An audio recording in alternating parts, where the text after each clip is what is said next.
अस्सलाम वालेकुम class, welcome करते हैं आज की क्लास में chemistry chapter number 8 lecture number 4। आज का हमारा टॉपिक है comparison of reactivities of alkali and alkaline earth metals. अब देखते हैं अल्कली मेटल्स क्या होती हैं, अल्कलाइन अर्थ मेटल्स क्या होती हैं। Alkali metals the elements in first group of periodic tables are called alkali metals. Periodic table के अंदर फर्स्ट ग्रुप के एलिमेंट्स को हम क्या कहते हैं, अल्कली मेटल्स कहते हैं। अब इन्हें अल्कली मेटल्स क्यों कहते हैं, why called alkali metals? Because they give a strong base alkalis when react with waters. Alkali metals यानी कि फर्स्ट ग्रुप के मेटल्स जब रिएक्ट करेंगे वाटर के साथ तो हमें बेस देंगे, स्ट्रॉन्ग बेस देंगे, अल्कली कहेंगे। क्या कहेंगे जिन्हें? अल्कली। ऐसे एग्जांपल्स के तौर पे हमारे पास sodium plus react with water के साथ रिएक्ट करेंगे तो क्या देगा हमारे पास, sodium hydroxide plus H2O gas हमारे पास इवॉल्व होगी। लेकिन ये सोडियम हाइड्रोक्साइड ये क्या है, स्ट्रॉन्ग बेस है, अल्कली इन नेचर के अंदर है। अब देखते हैं अल्कलाइन अर्थ मेटल्स क्या होती हैं। The elements in second group of periodic tables are called alkaline earth metals. अब अल्कलाइन अर्थ मेटल्स क्यों कहते हैं, ये भी बेसिक इन नेचर्स के अंदर होती हैं अल्कली मेटल्स के अंदर, लेकिन इन्हें हम अल्कलाइन अर्थ मेटल्स कह रहे हैं। तो जो फर्स्ट ग्रुप के एलिमेंट्स हैं उन्हें हम कहते हैं अल्कली मेटल्स। अब इन्हें अल्कलाइन अर्थ मेटल्स क्यों कहते हैं? ड्यू टू देयर अकरेंस, जब ये नेचर के अंदर हमारे पास जो पाई जाती हैं अल्कली मेटल्स रिएक्टिव हैं तो ये कंबाइंड फॉर्म के अंदर पाई जाएंगी। किस फॉर्म के अंदर पाई जाएंगी? कंबाइंड फॉर्म के अंदर। यानी कि अगर हम इनके ओर्स वगैरह को एक्सट्रैक्ट करें तो मेनली किसके अंदर होंगे, ऑक्साइड के फॉर्म के अंदर होंगे। For example magnesium oxide, calcium oxide. अब ये ऑक्साइड भी किस फॉर्म के अंदर है, बेसिक इन नेचर के अंदर है, लेकिन अर्थ क्रस्ट के अंदर पाए जाती हैं तो इन्हें हम कहते हैं अल्कलाइन अर्थ मेटल्स कहते हैं। क्या कहते हैं? अल्कलाइन अर्थ मेटल्स कहते हैं। अब रिएक्टिविटीज़ देखते हैं, दोनों की रिएक्टिविटीज़ में क्या फ़र्क है। अब रिएक्टिविटी जो अल्कली मेटल्स की जो हमारे पास रिएक्टिविटी है, एक्सट्रीमली रिएक्टिव मेटल्स हैं। क्या है हमारे पास? ये एक्सट्रीमली रिएक्टिविटी मेटल्स हैं। अगर इनकी इलेक्ट्रॉनिक कॉन्फ़िगरेशन देखें तो इनके वैलेंस शेल के अंदर कितने इलेक्ट्रॉन्स होते हैं? 1 इलेक्ट्रॉन्स होते हैं। अब अल्कलाइन अर्थ मेटल्स को देखते हैं कि ये भी रिएक्टिव हैं, बस less reactive as compare to alkali metals. अगर इनकी हम इलेक्ट्रॉनिक कॉन्फ़िगरेशन देखें, वैलेंस शेल के अंदर कितने इलेक्ट्रॉन्स हैं? 2 इलेक्ट्रॉन्स हैं। अब इसकी ऑक्सीडेशन स्टेट हमारे पास अल्कली मेटल्स की क्या है? +1। और अल्कलाइन अर्थ मेटल्स की ऑक्सीडेशन स्टेट क्या है हमारे पास? +2। अब इनके वैलेंस शेल के अंदर कितने इलेक्ट्रॉन्स हैं? 1 इलेक्ट्रॉन है, 1 इलेक्ट्रॉन्स है। अब 1 इलेक्ट्रॉन को ईजिली ये रिमूव कर देती हैं और रेडिली बड़ी तेज़ी से रिमूव कर देती हैं। अगर हम अल्कलाइन अर्थ मेटल्स के वैलेंस शेल में देखें 2 इलेक्ट्रॉन्स हैं, 1 इलेक्ट्रॉन्स को रिमूव करने के बाद इसकी आयोनाइजेशन एनर्जी क्या हो जाती है? बढ़ जाती है। अब जब दूसरी इलेक्ट्रॉन्स को रिमूव करेंगे तो आयोनाइजेशन एनर्जी क्या हो जाएगी? बढ़ जाएगी। और आयोनाइजेशन एनर्जी के बढ़ने से मेटालिक कैरेक्टर क्या हो जाएगा? कम हो जाएगा। और मेटालिक कैरेक्टर हम किसको कहते हैं? इलेक्ट्रोपॉजिटिविटी। और इलेक्ट्रोपॉजिटिविटी क्या होता है कि मेटल्स की रिएक्टिविटी का पता है, यानी कि जितनी मेटल्स ज़्यादा रिएक्टिव होंगी इलेक्ट्रोपॉजिटिव कैरेक्टर क्या होगा? ज़्यादा होगा। और जितनी मेटल्स कम रिएक्टिव होंगी इलेक्ट्रोपॉजिटिव या मेटालिक कैरेक्टर क्या होगा? कम होगा। अब हम अल्कली और अल्कलाइन अर्थ मेटल्स में से देखते हैं किसका मेटालिक कैरेक्टर ज़्यादा होगा। तो अल्कली मेटल्स जो हमारे पास हैं इसका मेटालिक कैरेक्टर क्या होगा? ज़्यादा होगा as compare to alkaline earth metal. अब केमिकल रिएक्टिविटी हमने अल्कली और अल्कलाइन अर्थ मेटल्स की देखी। अब फिज़िकल प्रॉपर्टीज़ के अंदर कंपैरिजन देखते हैं। फिज़िकल प्रॉपर्टीज़ के अंदर जो हम शुरू के टॉपिक्स के अंदर मेटल्स की हम फिज़िकल प्रॉपर्टीज़ भी और केमिकल प्रॉपर्टीज़ भी देखते हैं, लेकिन वो जनरल प्रॉपर्टीज़ यानी कि फिज़िकल प्रॉपर्टी तमाम मेटल्स की जनरल और केमिकल प्रॉपर्टीज़ वो भी मेटल्स की। अब हम अल्कली और अल्कलाइन अर्थ मेटल्स में से फिज़िकल प्रॉपर्टीज़ का कंपैरिजन देखेंगे। तो सबसे पहले है अपीयरेंस के अल्कली मेटल्स और अल्कलाइन अर्थ मेटल्स की हमारे पास अपीयरेंस क्या है। तो सोडियम मेटल्स की अपीयरेंस क्या है? सिल्वरी वाइट कलर के अंदर होंगे। और इसी तरह मैग्नीशियम की भी क्या है? सिल्वरी वाइट कॉमन सी हैं, मिलती जुलती हैं। और कैल्शियम की देखें तो सिल्वरी ग्रे कलर की हैं। अब अपीयरेंस के अंदर दूसरा देखें कि अल्कली मेटल्स क्या हैं, सॉफ्ट हैं, मैग्नीशियम मेटल थोड़ा हार्ड है, और कैल्शियम मेटल क्या है, उससे ज़्यादा हार्डर है।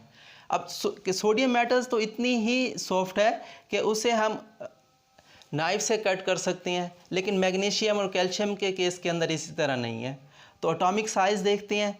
एटॉमिक साइज़ का हमने देखा कि जब हम ग्रुप के अंदर मूव करते हैं टॉप टू बॉटम तो इंक्रीज़ होता है, और जब हम पीरियड के अंदर मूव करते हैं लेफ़्ट टू राइट। अब सोडियम और मैग्नीशियम अब हम पीरियड के अंदर डिस्कस कर रहे हैं, तो इसका मतलब है कि इसका एटॉमिक साइज़ क्या है, कम होगा, क्योंकि हम मूव कर रहे हैं लेफ़्ट टू राइट पीरियड के अंदर। देखते हैं एटॉमिक साइज़ सोडियम का क्या है, 186 पिकोमीटर। वहीं पर अब हम मैग्नीशियम का देख रहे हैं 160। अब हम यहाँ पर क्वेश्चन होगा कि कैल्शियम का क्या है 197, वो इनसे क्या हो रहा है, इंक्रीज़। हम तो कह रहे हैं कि पीरियड के अंदर क्या हो रहा है, ये डिक्रीज़ हो रहा है, लेकिन 197 pm क्या हो रहा है, इंक्रीज़। इसका आंसर क्या है कि हमारे पास ग्रुप का फ़र्क पड़ रहा है। ग्रुप का ये हमारे पास सोडियम और मैग्नीशियम क्या है, हमारे पास थर्ड ग्रुप के अंदर है। कैल्शियम चला जाता है फोर्थ ग्रुप के अंदर। जब फोर्थ ग्रुप में जाएंगे तो नंबर ऑफ़ शेल इंक्रीज़ होंगे। जब नंबर ऑफ़ शेल्स इंक्रीज़ होंगे तो एटॉमिक साइज़ क्या होगा, इंक्रीज़ होगा। अब आयोनिक साइज़ देख रहे हैं। अब आयोनिक साइज़ क्या है, जब वैलेंस शेल को रिमूव करने के बाद का साइज़ है एटॉमिक साइज़, तो क्या होगा, यहाँ पर कम है 102 पिकोमीटर। वहीं पर हम मैग्नीशियम का देख रहे हैं 72 पिकोमीटर है। यहाँ पे डिफरेंस क्या है कि वैलेंस शेल के अंदर 2 इलेक्ट्रॉन्स हैं। एक इलेक्ट्रॉन्स को रिमूव करने से इफेक्टिव न्यूक्लियर चार्ज इंक्रीज़ हुआ है, तो दूसरे इलेक्ट्रॉन्स को रिमूव करने के लिए ज़्यादा आयोनाइजेशन एनर्जी रिक्वायर्ड है। उसको रिमूव करने के बाद इफेक्टिव न्यूक्लियर चार्ज और ज़्यादा इंक्रीज़ हो गया है। जब इफेक्टिव न्यूक्लियर चार्ज इंक्रीज़ हुआ है तो दूसरे जो इलेक्ट्रॉन्स थे वो न्यूक्लियस के करीब आना शुरू हो गए हैं। जब न्यूक्लियस के करीब आए हैं तो क्या हुआ है कि एटॉमिक साइज़ क्या हो गया, रिड्यूस हो गया, श्रिंक हो गया, कम हो गया। इसी तरह हम देखते हैं कैल्शियम का, यहाँ 197 है, इलेक्ट्रॉन्स को लूज़ करने के बाद 99, वही रीज़न कि इसका एटॉमिक साइज़ कम होने की, इफेक्टिव न्यूक्लियर चार्ज बढ़ा है। इफेक्टिव न्यूक्लियर चार्ज के बढ़ने से अट्रैक्शन है न्यूक्लियस की और इलेक्ट्रॉन्स की बढ़ गई है। अब नेक्स्ट फिजिकल प्रॉपर्टीज़ देखते हैं, मेलेबिलिटी। तो हमारे पास सोडियम क्या है, वेरी मेलिएबल है। क्यों, सॉफ्ट है एज़ कंपेयर टू मैग्नीशियम। अब मैग्नीशियम भी मेलिएबल है लेकिन सोडियम से कम है इसकी। और अगर कैल्शियम का देखें तो कैल्शियम की मेलिएबिलिटी कि सोडियम से, मैग्नीशियम से क्या होगी, कम होगी। नेक्स्ट प्रॉपर्टी देखते हैं, मेल्टिंग पॉइंट्स। अब मेल्टिंग पॉइंट्स में यानी कि चीज़ों को मेल्ट होने के लिए जो सॉफ्ट चीज़ है वो इजीली मेल्ट हो जाएगी, जो हार्ड होगी वो ज़्यादा टेम्परेचर लेके मेल्ट होगी। अब हमें पता है कि अल्कली मेटल्स हैं वो सॉफ्ट इन नेचर के अंदर हैं, और जो अल्कलाइन अर्थ मेटल्स हैं वो हार्ड इन मेटल्स के अंदर हैं। अब सोडियम क्या है, सॉफ्ट इन नेचर है एज़ कंपेयर टू मैग्नीशियम। तो सोडियम का मेल्टिंग पॉइंट मैग्नीशियम के मेल्टिंग पॉइंट से क्या है, कम है, 97 डिग्री सेल्सियस। इसी तरह मैग्नीशियम का क्या है, 650 डिग्री सेल्सियस। अब मैग्नीशियम और कैल्शियम ये एक ही ग्रुप की हैं, तो इसका मेल्टिंग पॉइंट्स किसका ज़्यादा है, कैल्शियम का। इसका मतलब है कि कैल्शियम ज़्यादा हार्डर है एज़ कंपेयर टू मैग्नीशियम। अब नेक्स्ट है बॉइलिंग पॉइंट। जिसका मेल्टिंग पॉइंट ज़्यादा होगा उसका बॉइलिंग पॉइंट्स भी ज़्यादा होगा, और जिसका बॉइलिंग पॉइंट्स कम है उसका मेल्टिंग पॉइंट्स भी क्या हो जाएगा, कम हो जाएगा।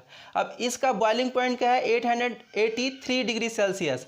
मैग्नीशियम के क्या है 1090, और कैल्शियम के क्या है 1484 डिग्री सेल्सियस। नेक्स्ट है आयोनाइजेशन एनर्जी। आयोनाइजेशन एनर्जी क्या होती है, the amount of energy required to remove a most loosely bonded electron from its valence shell. अब जिसके वैलेंस शेल के अंदर एक इलेक्ट्रॉन है उसको रिमूव करना क्या है, आसान है, उसके लिए कम अमाउंट ऑफ एनर्जी रिक्वायर्ड है। इसका मतलब है कि इसकी आयोनाइजेशन एनर्जी कम होगी, और आयोनाइजेशन एनर्जी कम होने का मतलब है कि मेटालिक कैरेक्टर क्या होगा, ज़्यादा होगा। तो सोडियम की जो आयोनाइजेशन एनर्जी क्या है 496 किलो जूल पर मोल है। इस तरह मैग्नीशियम भी क्या है, मैग्नीशियम के वैलेंस शेल के अंदर 2 इलेक्ट्रॉन्स हैं। एक इलेक्ट्रॉन को जब रिमूव करेंगे तो आयोनाइजेशन एनर्जी क्या है 738 है। अब एक इलेक्ट्रॉन को रिमूव करने के बाद इफेक्टिव न्यूक्लियर चार्ज बढ़ेगा, आयोनाइजेशन एनर्जी क्या हो जाएगी, बढ़ जाएगी 1450 डिग्री सेल्सियस और 50 किलो जूल पर मोल। इसी तरह हमारे पास है कैल्शियम। अब कैल्शियम की आयोनाइजेशन एनर्जी क्या है 590 डिग्री किलो जॉल पर मोल, और 2 इलेक्ट्रॉन्स हैं वैलेंस शेल के अंदर। जब दूसरे इलेक्ट्रॉन्स को रिमूव करेंगे तो हमें कितनी एनर्जी रिक्वायर्ड है, 1145 किलो जॉल पर मोल। अब मैग्नीशियम के और कैल्शियम के एक ही ग्रुप की हमारे पास एलिमेंट्स हैं या मेटल्स हैं, लेकिन और दोनों के वैलेंस शेल के अंदर 2 इलेक्ट्रॉन्स हैं, लेकिन डिफरेंस क्या है कि मैग्नीशियम की ज़्यादा है और कैल्शियम की क्या है, कम है। अब मैग्नीशियम की क्या है 738 है, एक इलेक्ट्रॉन को रिमूव कर रहे हैं, वहीं पर कैल्शियम की क्या है 590। इसका वजह क्या है कि मैग्नीशियम का एटॉमिक साइज कम है एज कंपेयर टू कैल्शियम के, क्योंकि जब नेक्स्ट ग्रुप के अंदर हम मूव करेंगे तो हमारे पास क्या है कि वैलेंस एक शेल का इजाफा हो जाएगा। जब शेल का इजाफा होगा तो आयोनाइजेशन एनर्जी क्या होगी, कम होगी, इफेक्टिव न्यूक्लियर चार्ज कम होगा, आयोनाइजेशन एनर्जी कम होगी, इलेक्ट्रॉन को रिमूव करना आसान होगा। इसका मतलब है कि इसकी आयोनाइजेशन एनर्जी कम है एज कंपेयर टू मैग्नीशियम।